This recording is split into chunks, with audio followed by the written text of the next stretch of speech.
મગફળીની એક નવી જ દમદાર વેરાયટી એટલે કે GG40 નંબરની વેરાયટી. ઘણા બધા ખેડૂત મિત્રો આ મગફળી વિશે માહિતી મેળવવા માંગે છે. ઘણા બધા ખેડૂત મિત્રો GG40 નંબરની મગફળી વાવવા પણ માંગે છે.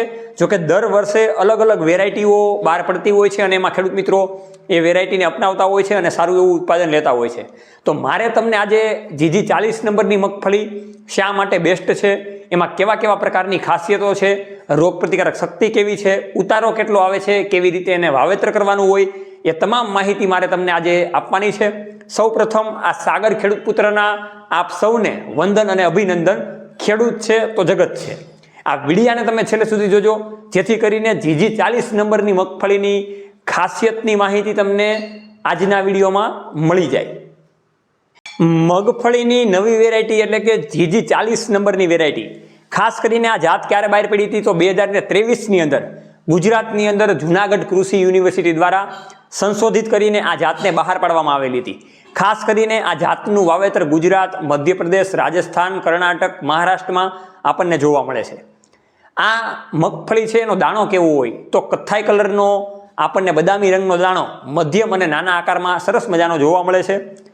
બીજી આપણે ખાસ વાત કરીએ તો મગફળીને વાવેતર કેવી રીતે કરવાનું હોય તો કેરાની મગફળી છે એટલા માટે ઉભળી પ્રકારની મગફળી છે તો એને 12 ઇંચથી લઈને 18 ઇંચ, 20 ઇંચ, 22 ઇંચની ગાળામાં તમે વાવેતર કરી શકો છો. બિયારણનો દર કેટલો તમારે આપવાનો હોય તો 1 વીઘા દીઠ તમારે 28 થી 30 કિલો તમારે બિયારણ વાવવાનું હોય છે 16 ગુઠાના વીઘામાં. બીજી આ મગફળીની ખાસ વાત કરીએ તો જે રીતે બીજી બધી પ્રકારની મગફળીમાં રોગ પ્રતિકારક શક્તિ ઓછી હોય છે તો એના કરતાં આમાં ક્યાંય એવી સારી એવી રોગ પ્રતિકારક શક્તિ છે જેના કારણે તમારે પાંદડાને લગતા રોગો, ગેરુને લગતા રોગો જે આવશે એ આમાં ખૂબ આપણને ઓછા જોવા મળશે. પાકવાના દિવસોની વાત કરીએ તો 110 દિવસથી લઈને 120 દિવસ સુધીમાં પાકી જાય છે, એટલે એ પણ દિવસો સારા છે. બીજી આપણે ખાસ વાત કરીએ તો ઉત્પાદનની દ્રષ્ટિએ આમાં 30 મણથી લઈને 35 થી 36 મણ સુધીનું ઉત્પાદન 16 ગુઠાના વીઘામાં આપણને જોવા મળે છે. આની અંદર આપણે તેલની ટકાવારીની વાત કરીએ તો 51% જેટલું તેલની ટકાવારી છે. એમાં ઓલિક એસિડની વાત કરીએ તો 80.7% આમાં ઓલિક એસિડ છે, જેના કારણે સ્વાસ્થ્યમાં ખાવા માટે સારી છે અને એના જ કારણે માર્કેટમાં આના બજાર ભાવ આપણને સારા એવા જોવા મળે છે. કેમ કે વજનમાં પણ સારી એવી છે, દેખાવમાં પણ સારી એવી છે અને રોગ પ્રતિકારક શક્તિ પણ સારી એવી છે. આ મગફળીની આ ખાસિયત છે. હવે GG40 નંબરની મગફળીનું બિયારણ ક્યાંથી લેવું એની આપણે વાત કરીએ તો ઘણી બધી સારી એવી નામાંકિત કંપનીઓ છે, એનું તમે રિસર્ચ વેરાયટીનું બિયારણ લઈ શકો છો. આ GG40 નંબરની મગફળીનું તમે બિયારણ જો કોઈ પણ નાની એવી મિલોમાંથી લેશો તો તમે છેતરાવાના ભોગ બની શકશો. કેમ કે ઘણી બધી વખત આ પ્રકારના પ્રશ્નો અમને આવતા હોય છે.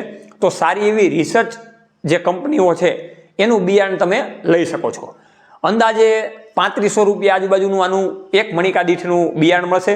જે પ્રમાણેની કંપની હોય એ પ્રમાણેનું તમને આનું બિયારણ મળશે. એટલે GG40 નંબરની મગફળી જે ખેડૂત મિત્રો વાવતા હોય અથવા તો વાવેતર કરવા માંગતા હોય તો એ આસાનીથી 10 થી 15 વીઘાનું વાવેતર આ વર્ષે તમે કરી શકો છો અને બીજા ખેડૂતોને પણ માહિતી આપી શકો છો. જેમ બને એમાં વિડીયોને શેર કરજો. ખેતીવાડીની અવારનવાર ટેકનિકલ અને ડિજિટલ માહિતી લેવા માટે તમે જોડાતા રહો ખેડૂત પુત્ર ગુજરાતી પ્લેટફોર્મમાં. જય જવાન, જય કિસાન.